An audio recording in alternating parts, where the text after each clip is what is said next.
Assalamualaikum warahmatullahi wabarakatuh. Salam jumpa lagi dengan saya Eko Budianto. Kali ini kita akan berbincang terkait bagaimana melakukan proses klasifikasi dengan cepat dan kemudian menghitung luas dari masing-masing area hasil klasifikasi tersebut.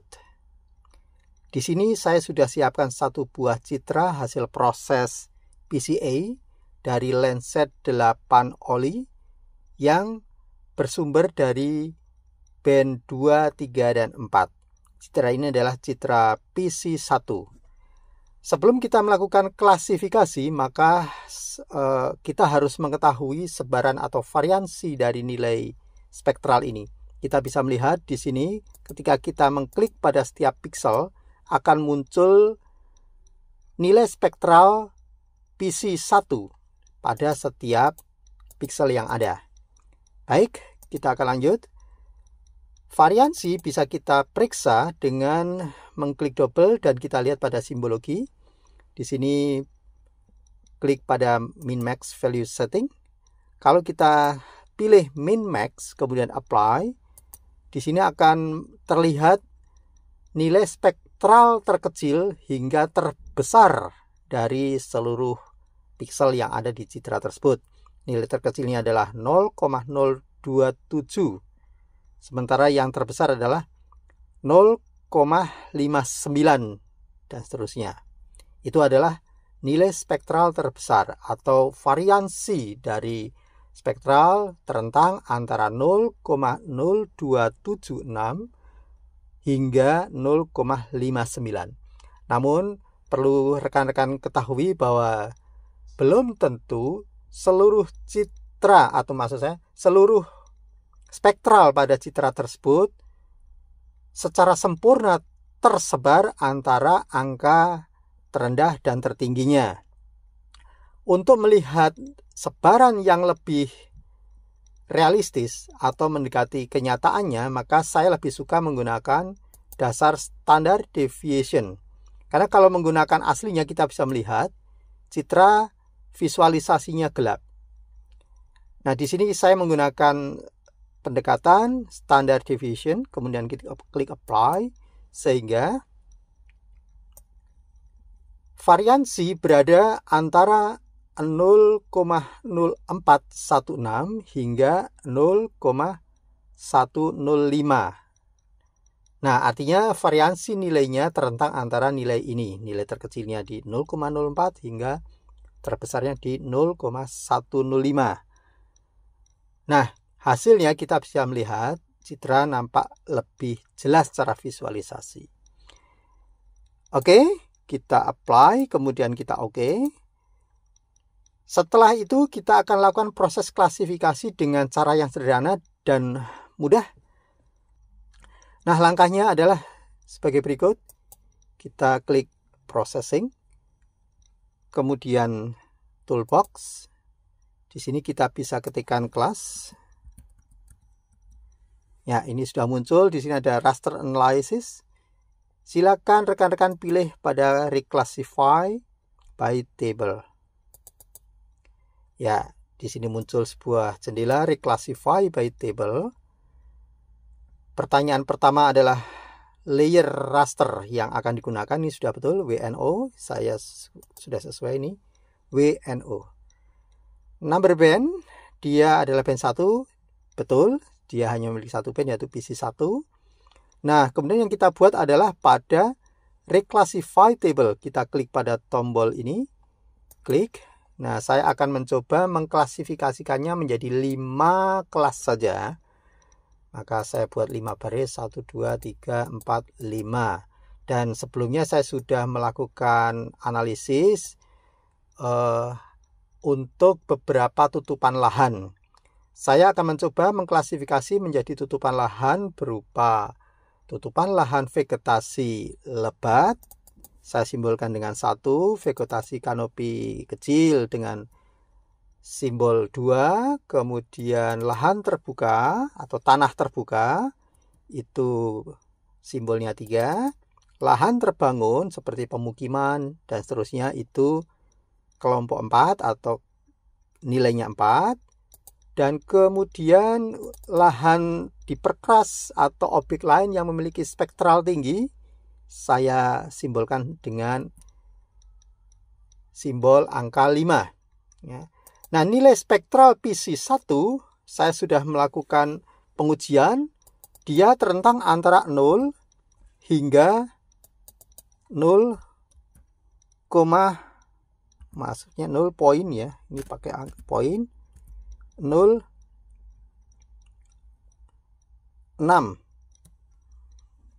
Kemudian untuk vegetasi kecil dia antara 0,06 hingga 0,08. Untuk tanah terbuka 0,08 hingga 0,1.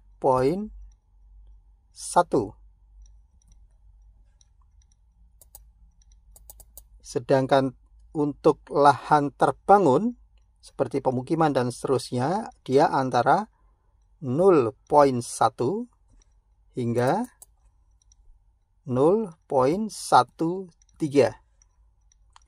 Sedangkan untuk lahan diperkeras dan objek-objek menonjol lain yang memiliki spektral tinggi seperti sebuah gudang dengan atap berupa seng ataupun logam yang akhirnya dia memantul tinggi, dia antara 0,13 dan saya beri nilai spektral berapapun yang tertinggi. Nah, sehingga memang rentangan tertinggi dari PC ini adalah hingga 1, antara 0 hingga 1. Jadi yang terendah langsung saya paling rendah, sementara untuk kelas paling tinggi langsung nilainya yang tertinggi. Saya beri nilai 1.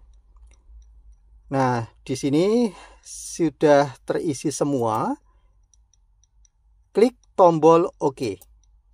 Nah, setelah klik tombol OK, rekan-rekan bisa run. Ya, OK. Close. Di sini citra sudah terklasifikasi. Jendela Processing Toolbox bisa kita close.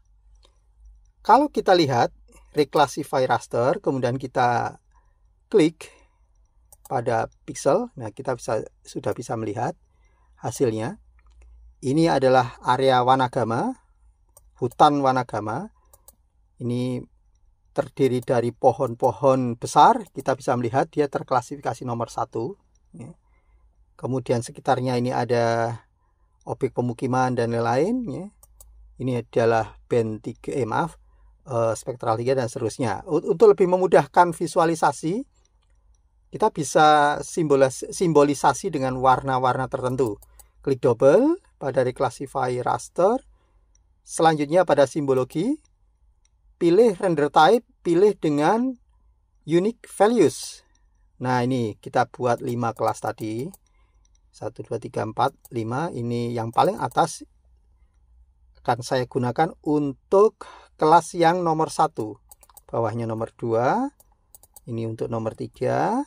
Untuk yang bawahnya untuk yang nilainya 4. Yang paling bawah untuk yang bernilai 5. Nomor 1 ada di atas. Ini saya simbolkan dengan hijau tua. Klik OK. Untuk yang lahan bertutupan vegetasi kecil, saya beri warna hijau muda seperti ini. Klik OK. Untuk tanah terbuka, saya beri warna coklat simbolnya. OK. Kemudian untuk lahan terbangun diberi simbol seperti ini. Apa ini? Kemudian OK. Dan untuk yang objek-objek lain diperkeras dan seterusnya diberi simbol hitam. Oke. Silakan klik apply. Klik OK. Nah, sekarang kita bisa melihat dengan jauh lebih jelas sebaran dari di mana klasifikasi tersebut. Kalau kita klik di sini kembali lagi, dia sudah muncul sesuai dengan hasil klasifikasi tadi. Nah, setelah klasifikasi ini selesai, bagaimana langkah untuk menghitung luasan masing-masing hasil klasifikasi kita ini? Oke, langkahnya adalah sebagai berikut. Rekan-rekan bisa klik Processing, Toolbox, kemudian ketikkan saja raster. Ya, dari raster kita bisa menemukan yang dipilih adalah Raster Layer Unique Values Reports. Rekan-rekan bisa klik Raster Layer Unique Values Report. Klik double, akan muncul jendela ini, Raster Layer Unique Values Report. Input layernya adalah Raster Reclassify. Ya, sudah betul. Kemudian bandnya band 1 betul. Rekan-rekan bisa menyimpan hasilnya pada folder, tetapi saya akan mencoba di temporary file saja, artinya tidak saya simpan hanya di memori saja, tidak ada masalah. Ya, ini hanya untuk contoh, tapi rekan-rekan kalau ini akan digunakan silakan bisa disimpan dengan nama file tertentu pada folder tertentu dengan save to file. Oke, saya akan klik run. Ya, sukses. Kita bisa close. Ini juga di close. Di mana hasilnya? Hasilnya silakan bisa dilihat di sebelah kanan. Ini ada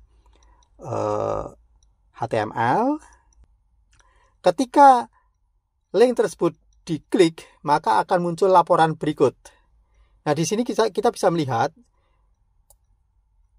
kelas nomor 1 dia terdiri dari 58.849 piksel dengan area sekian meter persegi. Rekan-rekan bisa membacanya pada hasil klasifikasi rekan-rekan sendiri ya. Dan ini seluruhnya sudah langsung dimunculkan. Kelas nomor 2 ada 218.313 piksel dengan luas sekian meter persegi. Nah, seperti itu. Demikian pula nomor 3, kelas nomor 4, dan kelas nomor 5. Dengan mudah kita bisa mendapatkan laporan luas masing-masing klasifikasi. Oke, metode ini bisa diaplikasikan pada penelitian-penelitian kita yang harus menghitung luasan dari masing-masing hasil klasifikasi.